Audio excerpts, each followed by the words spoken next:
Assalamualaikum warahmatullahi wabarakatuh.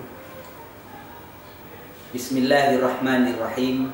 Alhamdulillah. Wassalatu wassalamu ala rasulillah Sayyidina Muhammad ibn Abdillah wa ala alihi wa ashabihi wa man tabi'ahu wa wala amma ba'du. Kaum muslimin wal muslimat rahimakumullah. Pernah satu ketika saya ditanyakan oleh salah seorang jamaah, Ustaz, mengapa di dalam sholat selalu mengucapkan Alhamdulillah? Bismillahirrahmanirrahim.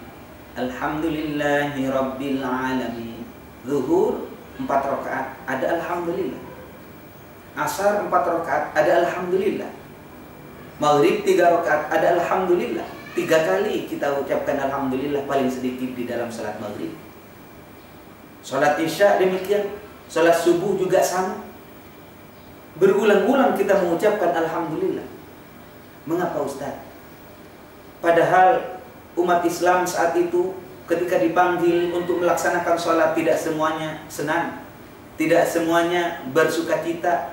Barangkali mungkin anaknya baru saja meninggal, barangkali mungkin rumahnya baru saja kebakar, barangkali mungkin rumahnya digusur, barangkali begitu banyak kemungkinan yang menimpa umat Islam. Tetapi Allah Subhanahu wa ta'ala memanggil kita, hayya 'alas shalah, ayo sholat. Dan di dalam sholat kita semuanya sepakat, kompak, seluruh dunia mengatakan Alhamdulillahirabbil alamin. Apa hikmahnya? Maka saudara-saudara sekalian, hikmah daripada ucapan Alhamdulillahirabbil alamin, selain itu memang ajaran taklif dari Allah. Lebih daripada itu, ternyata kalau kita mau jujur, begitu banyak nikmat Allah yang masih bisa kita syukuri kalau kita bisa, kalau kita mampu. Hanya saja kadang-kadang kita suka mengeluh. Allah Subhanahu wa ta'ala tidak takut, tidak segan untuk mengatakan wa in ta'uddu nikmatallahi la tuhsuha. Apabila kamu menghitung nikmat Allah, la tuhsuha, kamu tidak akan mampu menghitung nikmat Allah. Walaupun nikmat itu kelihatan satu, tapi nikmat itu sebenarnya masih berhubungan dengan puluhan nikmat, masih berhubungan dengan ratusan nikmat, masih berhubungan dengan ribuan nikmat-nikmat yang lain. Tidak usah jauh-jauh saudara-saudara sekalian. Kalau kita minum, setelah kita minum, ucapkan Alhamdulillah. Seakan-akan kita mensyukuri satu nikmat yang bernama nikmat minum. Padahal tidak. Kalau kita berbicara nikmat minum, berhubungan dengan banyak hal. Kenapa bisa nikmat minum? Karena kita tidak punya sariawan. Kenapa bisa nikmat minum? Karena kita tidak sakit perut. Kenapa bisa nikmat minum? Karena kita tidak sakit gigi. Dan seterusnya, kalau kita telusuri, belum lagi kalau air itu sudah masuk ke dalam tubuh kita, diatur sedemikian oleh Allah. Dan kita tidak punya apapun, tidak punya kemampuan apapun, tidak punya kebisaan apapun untuk mengatur air ini menjadi air kencing, air ini menjadi air sperma, air ini menjadi darah, air ini menjadi air mata, air ini menjadi daging, dan seterusnya. Siapa yang mengatur? Allah Subhanahu wa ta'ala. Ini hanya berbicara air. Belum lagi kalau kita makan, saudara-saudara sekalian, air saja. Belum lagi kalau kita berbicara air itu dari mana.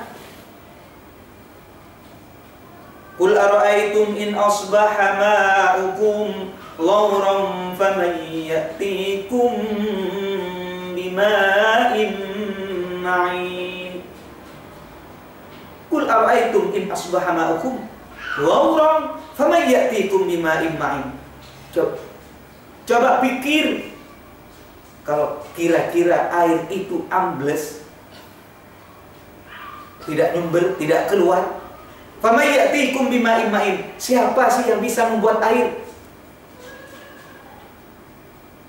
Siapa yang bisa mendatangkan air? Kalau air itu ambles, kalau air itu turun, tidak nyumber, siapa yang bisa mendatangkan air? Tidak ada. Mungkin kita bisa mengelola air laut menjadi air tawar, baru kita bisa minum.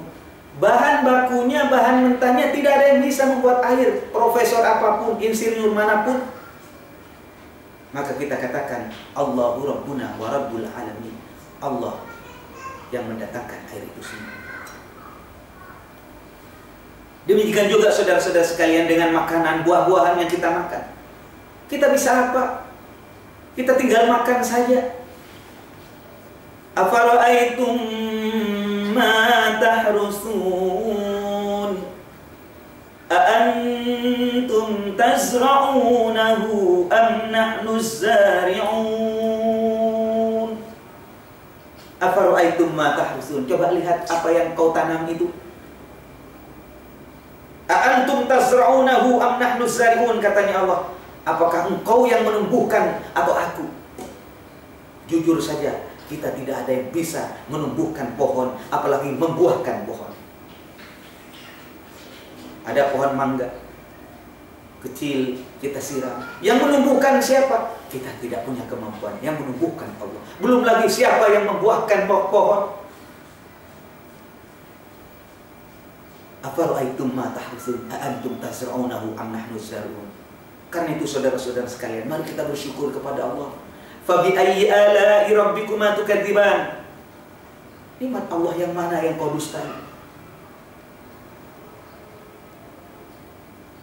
Maka saudara-saudara sekalian, wajar kalau Allah mengatakan wajib bagi kamu ketika melaksanakan sholat mengucapkan kalimat Alhamdulillahirabbil alamin, sehingga dikatakan afdhalud doa, doa yang paling utama adalah kalimat Alhamdulillahirabbil alamin. Bahkan doa dan ucapan orang para ahli surga besok di dalam surga, wa akhiru da'wana alhamdulillahirabbil alamin. Alhamdulillahirabbil alamin adalah ucapan yang paling afdal, yang kalau kita baca memang ringan diucapkan tapi berat timbangannya di hadapan Allah Subhanahu wa taala. Mudah-mudahan bermanfaat. Assalamualaikum warahmatullahi wabarakatuh.